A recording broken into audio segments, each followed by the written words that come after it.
Welcome back. રાજકોટમાં આગની ઘટના બાદ એએમસી એક્શનમાં આવ્યું છે। અમદાવાદમાં ફાયર અને એસ્ટેટ વિભાગ દ્વારા વિવિધ વિસ્તારમાં ચેકિંગ શરૂ કરવામાં આવ્યું છે। તો શિવરંજની 4 રસ્તા પાસે આર્ટિશિયન હોસ્પિટલમાં ચેકિંગ કરતા ફાયર સેફટીનો અભાવ જોવા મળ્યો હતો। ફાયર સિલિન્ડર એક્સપાયરી ડેટ 2 વર્ષ પહેલાની હોવાનું તપાસમાં સામે આવ્યું હતું।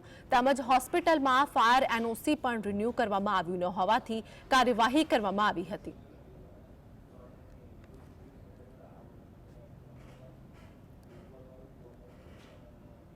રાજકોટની ઘટના બાદ તૈયાર કરવામાં આવેલી નવી એસઓપી મુજબ જે વિવિધ જે એકમો છે તેનું ચેકિંગ કરવામાં આવી રહ્યું છે, જેમાં અમદાવાદ મહાનગરપાલિકાની જે ફાયરની ટીમ છે તે ફાયરની ટીમ અને જે એસ્ટેટ ખાતાની ટીમ છે તે સંયુક્ત રીતે હાલ જે હોસ્પિટલોની છે તે ચેકિંગ કરી રહી છે। ત્યારે જે શિવરંજની વિસ્તારમાં આવેલી જે હોસ્પિટલ છે તે હોસ્પિટલમાં ચેકિંગ કરવામાં આવી રહ્યું છે, જેમાં મહત્વની બાબત સામે આવી છે કે જે એકમ છે તેની પાસે જે ફાયર એનઓસી પણ નથી અને સાથે સાથે જે ફાયર એક્સ્ટિંગ્વિશરના જે બોટલો છે તે પણ એક્સપાયર થઈ ગયેલી છે। 2021ની સાલમાં છે તે એક્સપાયર થઈ ગયેલી છે કહી શકાય।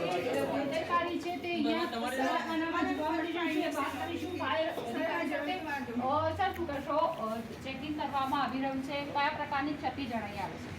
અત્યારે હાલ આપણે અહીંયા હોસ્પિટલની અંદર ચેકિંગ હાથ ધર્યું, જેની અંદર એક્સટિંગ્વિશરની અંદર ને અમુક ફાયર સિસ્ટમ જે ચેક કરવામાં આવી છે તેની અંદર એક્સટિંગ્વિશરને જે મેન્ટેનન્સ કરવાનું જે મેન્ટેનન્સ કરેલ નથી, અમુક ખુલ્લા વાળો દેખાય છે જેની અંદર બરાબર છે, એટલે એ ચેકિંગ થોડીક ક્ષતિ કરવામાં આવે છે।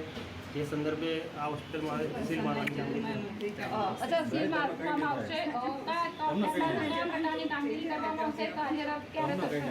સીલ માર્યા પછી એ જ્યારે એનઓસી પ્રાપ્ત કરે ત્યારે હાલ પૂરતી એમની એનઓસી એમની પાસે નથી, બરાબર, એનઓસી મેળવે અને સિસ્ટમ યોગ્ય કર્યા બાદ એમને સીલ ખોલવામાં આવશે। તો તમે જોયું તે રીતે કે હવે રહીને જે તંત્ર છે તે તંત્ર જાગૃત છે। અમદાવાદ મહાનગરપાલિકાના ફાયર ખાતા અને એસ્ટેટ ખાતા દ્વારા હાલ છે ચેકિંગની કાર્યવાહી કરવામાં આવી રહી છે। ત્યારે હવે કેટલા આ પ્રકારના જે એકમો છે જે સામે આવે છે કે જો અમદાવાદ।